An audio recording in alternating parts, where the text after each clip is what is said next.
Thank you so much for joining us today. We're going to talk about building resilience in diabetes. This is one of our JDRF programs to try to help people build resilience and live well and thrive with diabetes. So I just wanted to talk a little bit about the fact that not only do people sort of come by nature with certain strengths, individual strengths, family strengths, community strengths, or assets or resources, but you can build skills that help you become more resilient over time. And you all around the table sound like you've had amazing families and incredible supportive families. Not everybody is fortunate enough to have the kind of love and support and role models, but that's not the only source of role models for building resilience and building strengths. Sometimes it's teachers, sometimes it's school nurses, sometimes it's coaches, sometimes it's people in the diabetes online community, or through JDRF, where you build role models to begin to be able to say, wow, I want to learn from these folks. There are also people in our lives that are not the greatest role models. They are not the people we want to surround ourselves with. They are not the most helpful. In fact, they can even be a little bit toxic to be around.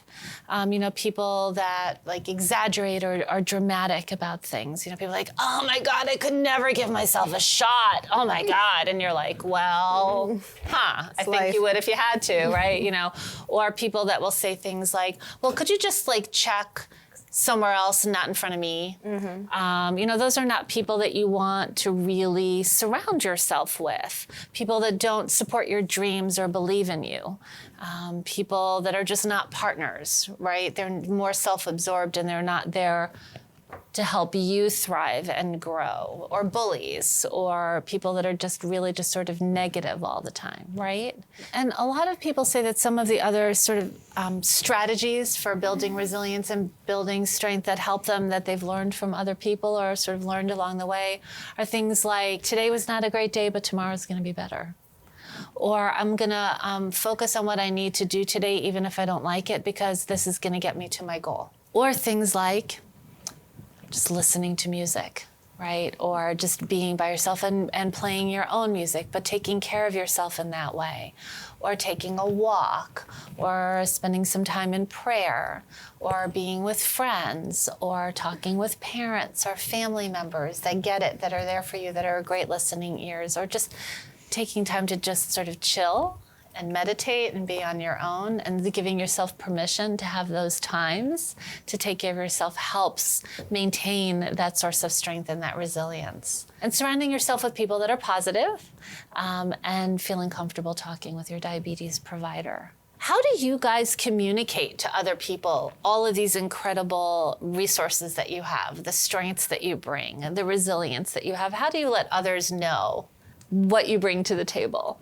We've done the JDRF walk each year, and when you do that fundraising, it's a great opportunity to get your story out there. And I think we pass this way to hopefully, I think you said this, that to make things better for other people. And I think when we tell our story, it makes others realize that you're not the only one dealing with something, whether it's type 1 diabetes or any other disease that other children are going through. And I'm sure you guys have experienced that with other kids going through other things as well. But it sounds like one of the things that you guys are saying is that you've used all of your strengths, all of your skills, both your individual skills, your family skills, what you bring to the table from your community, your role models, what you've learned along the way, and you're channeling it into advocating for others, supporting others, guiding others, teaching others, and sharing your passion. One big quality or trait that I've developed through having type 1 is empathy. And even if it's not another person who has type 1, if they have a different situation and they're not able to speak up for themselves, or someone else is doing them wrong, I feel like I'm more often than not, I try to step in and say, this is wrong, or, try to be their friend, and because I know what it's like to be, the outcast or the one who's been isolated because of something they can't control. So you have a very strong sense of justice Yes. and fairness. Yes. And diabetes has helped you build that, and then you share it with others. So the other thing is, what can you do, or what strategies do you have, what advice can you give to others to manage people that are less educated or less supportive or more ignorant? Like, why is your number that way? Or why is your number so high? Or why aren't you in better control? Or are you sure you should eat that? You know, those kinds of comments. How have you learned to manage that? Like, do you respond? Do you walk away? What advice do you have for others? I think educating myself more about it too, and making sure I know how to explain everything better would also be it. So when I get in those situations where I'm frustrated with what the person's saying, that I'm able to explain it in an informed way instead of reacting to what they're saying. So continuing to try to be on top of the research that's coming out as well. So you use their misguided statements or uninformed statements as an opportunity for education. Correct. They've opened the door, you're walking in. Right. Got it. Okay. So loved ones and caregivers can also, of course, build resilience and strengths not only for themselves, but for the people that they love by really spending time catching their loved one doing amazing things, the things that they're supposed to be doing, and commenting on it. Way to go, you pre-bolus lunch, right, to a teenager, right? Catching them at the thing that you'd really like them to do. I'm so proud of you that you figured out that your infusion set was bad and that you changed it on your own. That's amazing.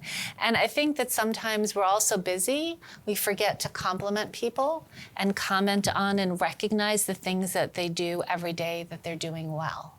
Just sort of catching that, focusing on that sometimes is a great way to build, because otherwise we wind up only paying attention to and noticing or commenting on the things they don't do well, and that is not a great balance. And there's actually some research in actually marital work that suggests that you have to have, I think it's somewhere around 23 positive statements to overcome one negative. So the more that we sort of catch people, you know, doing the things that we like, the more, you know, they're going to build that strength and build that resilience and build those resources to get through the tough times. And we've already talked about just a few other things. You said words matter, and that's so true. So instead of saying test blood sugars, because you can't get an A and you can't get an F on a blood sugar number that comes on your meter, we're going to check, right? Because you're going to check it out.